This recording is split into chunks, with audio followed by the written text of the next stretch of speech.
do you have any trade secrets for us? Trade secrets. So I have something it's a little serious. You have to figure out, like, how do we actually take the feedback? You have to, like, learn how to insulate yourself from the kind of negativity and move on. Don't check that email in the morning, right? Or like the reviews in the morning. It's going to like bum out your whole day. Find time for it. That was my friend Jason Coleman on episode 1 of this podcast. He was answering a question that I would go on to ask hundreds of times after that, which is, do you have any trade secrets for us? I've been thinking a lot about where the show has been over the last 9 years. And I think I've been putting a lot of pressure on myself to make this episode 500, a really good episode. This is a core part of my business. And I wanted this to be a celebration without it being self-aggrandizing. So here's how this episode's going to work. I'm going to wax poetic, if you'll indulge me, in the beginning. And then we'll kind of talk about where the show is going and the actionable advice that you can get. What I'm not going to do is give you a list of 500 things I learned from 500 episodes. Or as this episode comes out, it's actually my 40th birthday, so I'm not going to give you 40 lessons for turning 40 either. Those are boring. But I do want to talk about the North Star of this show and how it's always been built into the very fabric of it. So thanks so much for listening to episode 500 of the Streamlined Solopreneur, formerly How I Built It. My name's Joe Casabona, and I am on a mission to help as many small business owners as possible create space in their business through systems, processes, and automations.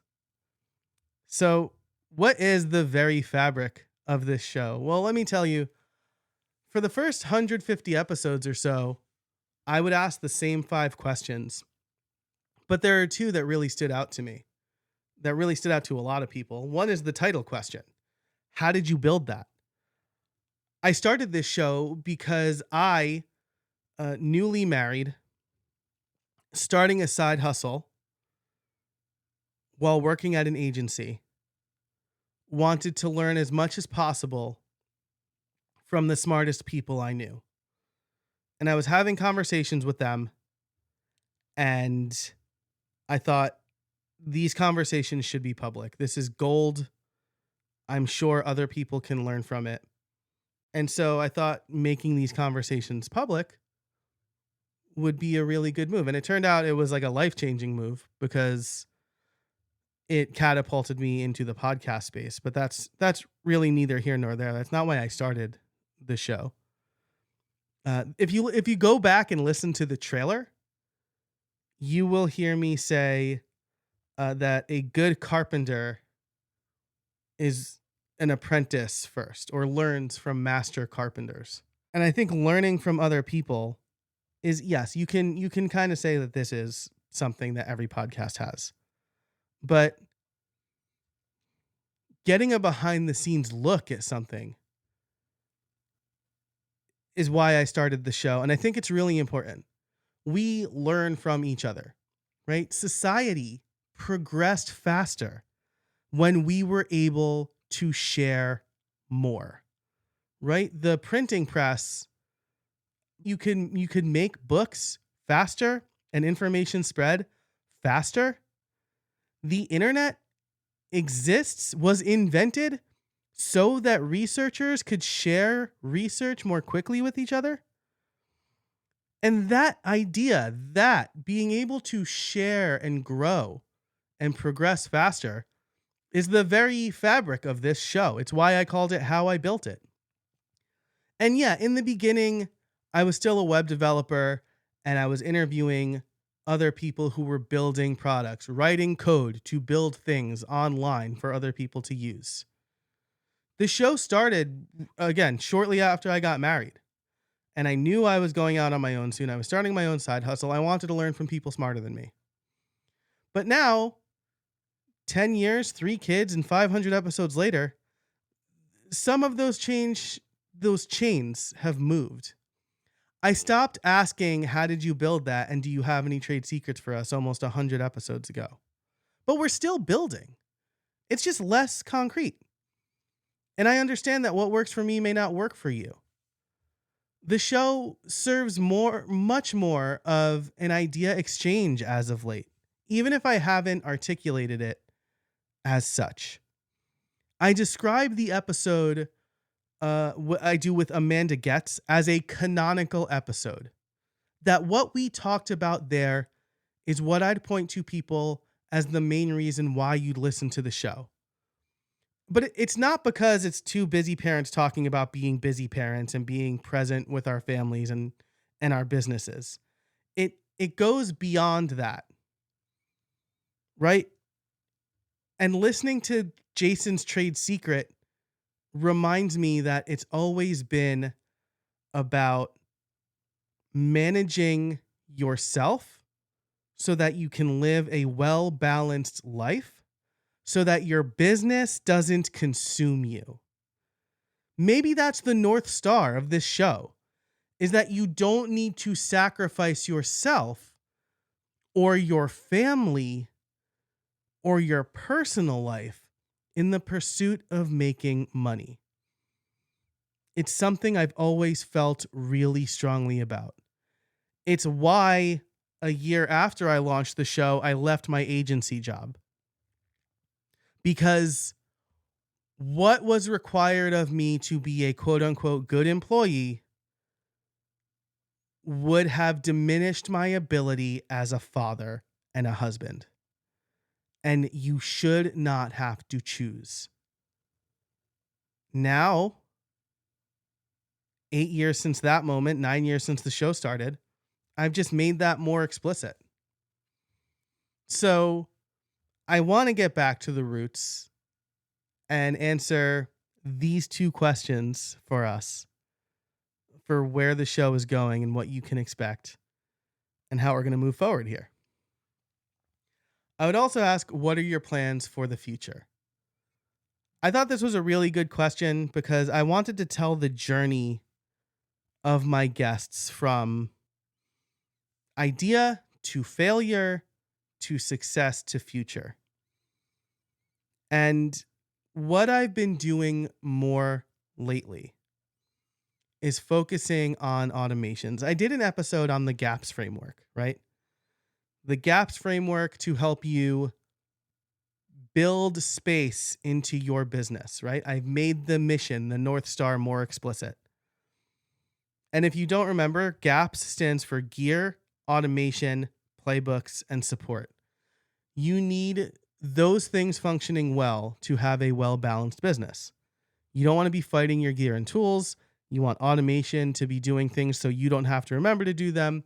You want playbooks so that you have your whole business documented so that it doesn't rely fully on you. And you want support from virtual assistants and contractors and maybe even a handful of employees so that you can go on vacation and know the business is still going to be there. That is going to continue into the next 500 episodes.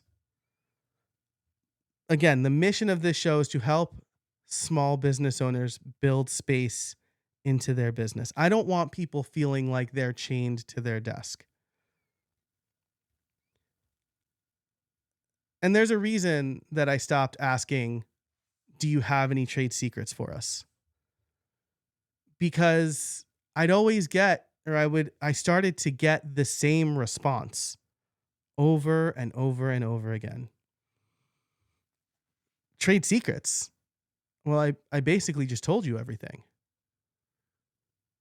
This is something that is indicative of the type of show I've built and the type of people who have been generous enough to come on the show. I don't think there are trade secrets in building a small business. There's no patents for how we do things. There's no trademarks on finding balance. The people who come on share because they know what I explicitly stated earlier. That in order for us to progress as a society, we need to share with each other. So the trade secret that I have is there are no trade secrets. There is important things that we should know and that we should be happy to share. I do want you to think about that first trade secret because it so perfectly encapsulates where we are today, probably unwittingly. Jason was talking about running a software business and getting feedback from thousands of people who were using his software. But insulating yourself from the feedback, from the negativity, and managing your time and your energy are both two things that you need to find balance to build space. So I love that was the first trade secret. And I wish I could tell you that I was smart enough to plan that, to understand this is where the whole show is going. But I'm just not that smart. So there are no trade secrets, but there is a lot of great advice. I'm so excited to tell you this episode is brought to you by Stellar Sites. Stellar Sites and Liquid Web have been great supporters of this show from the beginning, and now they've made it even easier for busy business owners to create our perfect websites. Most SaaS services leave you boxed in with artificial limits and locked in to using them. But completely DIY platforms can be overwhelming and time-consuming. It's not what business owners like us should be worrying about. Well, consider Stellar Sites the perfect Goldilocks solution. It uses WordPress, a completely open and customizable CMS, on their pre-configured guided platform. That gives you a head start, not a blank slate. The solution that I recommend from Stellar Sites the most is the Learning Package. Most online course platforms are bloated and overpriced and inflexible.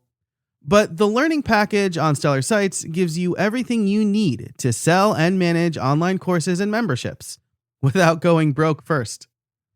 Plus, it's based on WordPress, so you can start simple, and when you're ready, build the perfect experience without having to migrate or move. Stellar Sites delivers on one of the earliest promises of WordPress: to build powerful sites without needing to know code. If you're ready to build your perfect site without breaking the bank or fighting the platform, Stellar Sites is for you. Head over to streamlined.fm/stellar to learn more.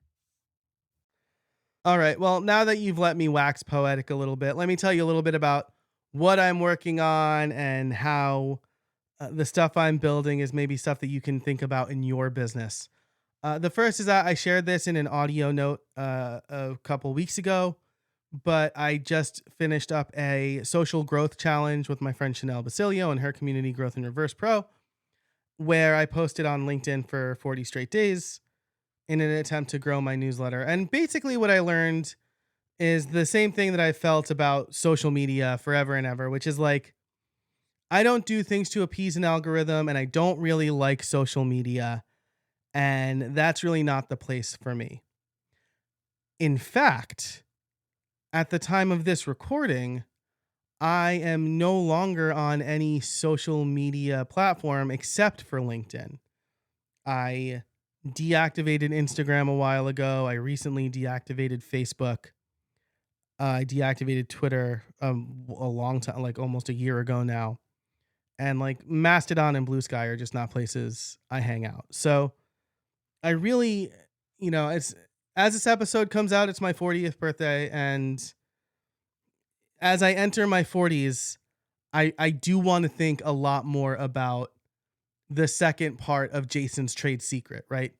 Do things to protect your energy and don't do things that are going to ruin your whole day, right? Like make time and space for certain things like that, right? I mean, I checked an email this morning that annoyed me and like just threw off my whole morning, right? Why am I checking my email right when I wake up at 5:30? Right? So like that sort of stuff I want to be more intentional with. And I've just found that like being on social media is more of a time suck and sucks up more of my energy. And while I'll still be on LinkedIn because it's the least bad social network, I would say.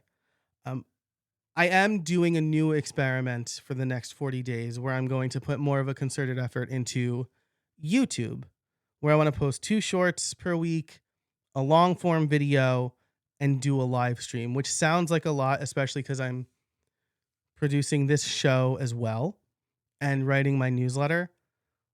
But in an effort to use my time wisely, I think YouTube is where I need to be, especially as I'm focusing on building more automations and showing people how to automate more.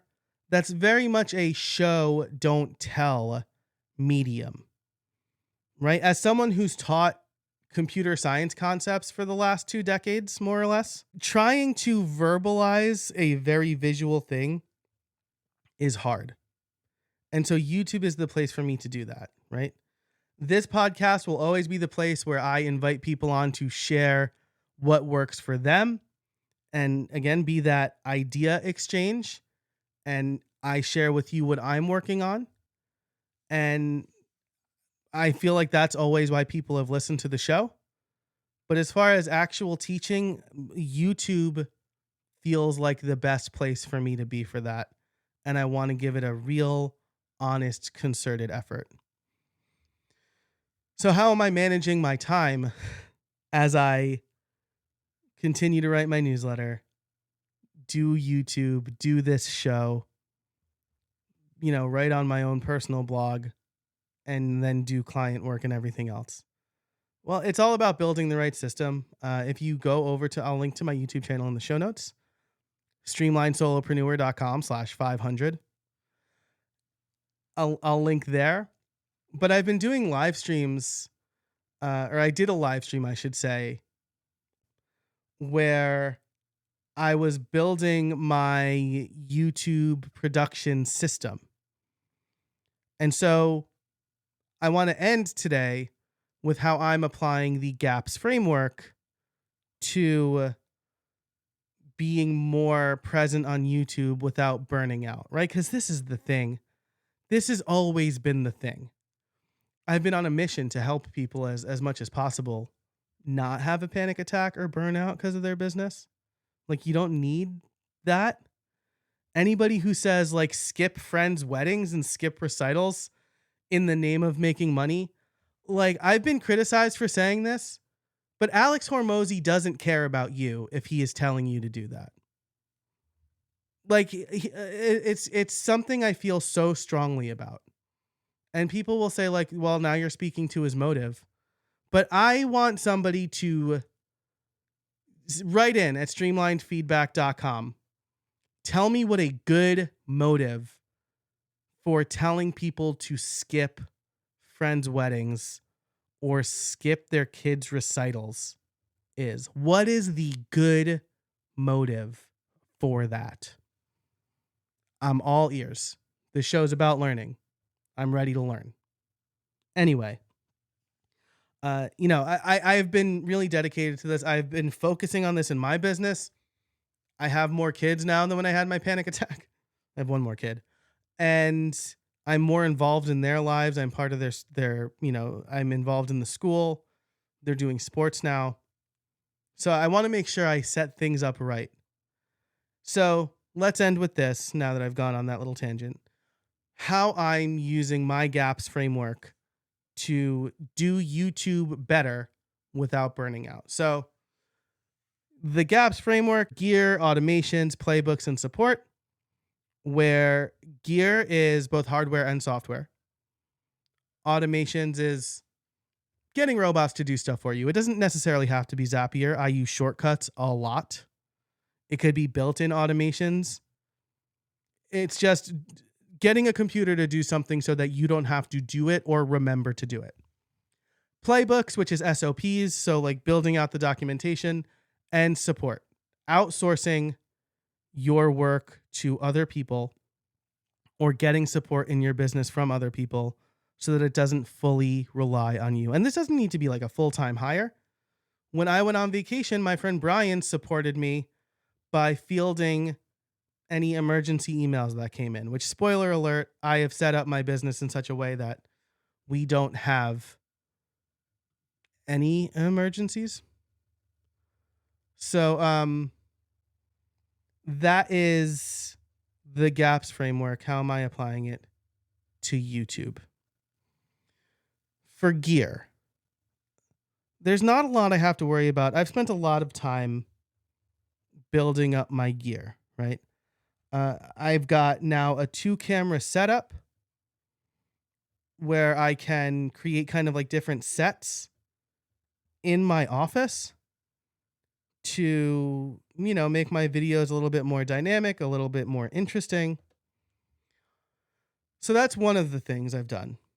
But the main part of the gear is using Ecamm Live and the Stream Deck, because I hate editing.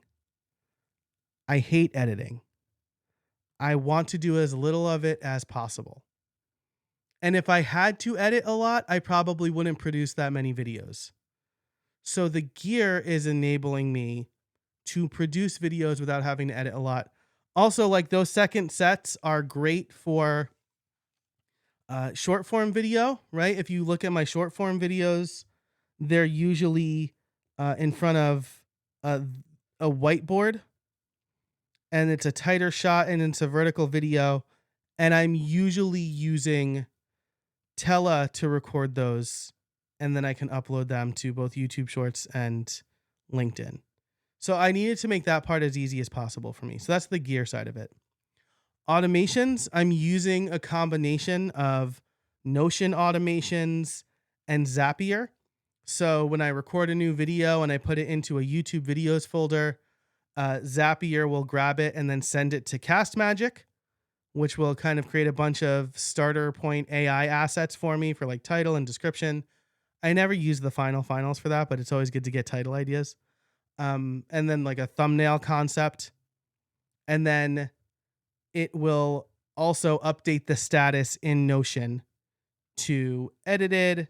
It'll link to the video, because once I have the link and it's edited and I have the title and I have the thumbnail concepts, I want to send them off to my thumbnail designer. And I'm jumping to support, but I've hired a thumbnail designer. I have spent too much time making lackluster thumbnails. So having a good thumbnail designer is super important. And so when I mark a video as thumbnail needed, he automatically gets a message in Slack telling him there is a new video ready for thumbnail. And then, so that is the gear, the automation, and the support. My VA, Anna, is also a huge part of this, though I don't think she knows it yet, because I haven't recorded the playbook. But that's the next part, right? I've recorded a bunch of videos. So the playbook for me is Mondays are my record video days. I'm going to record a bunch of long form videos. I'm going to record a bunch of short form videos. Part of the reason this works is because I've decided that I'm always going to wear what's called a deep navy shirt from Fabletics and my yellow hat. And so there's no continuity issue. I'm just always going to be wearing the same thing in these videos. So I'm going to record on Mondays and have a bunch ready to go. I'm using Gling.ai to edit via transcript. I could also do this in Riverside if I wanted to. And so I'll be able to churn out these videos pretty quickly. I'm using the scenes I built out in Ecamm Live to have more dynamic scenes that I don't have to edit. So like when my video shrinks at the end and I have a call to action, that's a scene in Ecamm Live. When I have an overlay, that is an overlay in Ecamm Live. Again, I don't want to have to edit these. The only time I'm going to apply extra editing is when there's like something I probably should have blurred, but I didn't during the recording. And so I'll bring it into ScreenFlow and blur the sensitive data, right? So that's the process for creating the videos. Once the thumbnails are in, my VA is going to go and upload everything to YouTube. And this is going to be a batched system, right? So she's going to have 3 or 4 to schedule across the month. And then the same thing with the shorts. I'm going to have her do the shorts as well. And I'm probably going to have her post to LinkedIn as well, though I will go in and write comments and stuff like that. So that'll be the playbook for both creating the videos and for publishing the videos. That's how I'm applying my GAPS framework. It's working out like gangbusters so far. Like the first Monday, I recorded 5 videos. I had 8 shorts ready to go, and I knew what I was talking about for my live stream. I think the live stream is going to be the hardest part, especially while I'm rebuilding that muscle memory and trying to get people to come. People used to come to my live stream and there was great conversation and comments. I need to rebuild that audience because now I'm doing different stuff and I haven't live streamed in like a year, consistently at least. So I need to be consistent and build the audience because it's going to it's going to be a wealth of ideas and building community. So that's how I'm applying the GAPS framework. Thank you so much for listening to episode 500 of the Streamlined Solopreneur. If you want to write in with questions, comments, concerns, you can head over to streamlinedfeedback.com. You can catch all the show notes over at streamlinedsolopreneur.com/500, or if it's easier, streamlined.fm/500. They both work. Thanks so much for listening. And until next time, I hope you find some space in your week.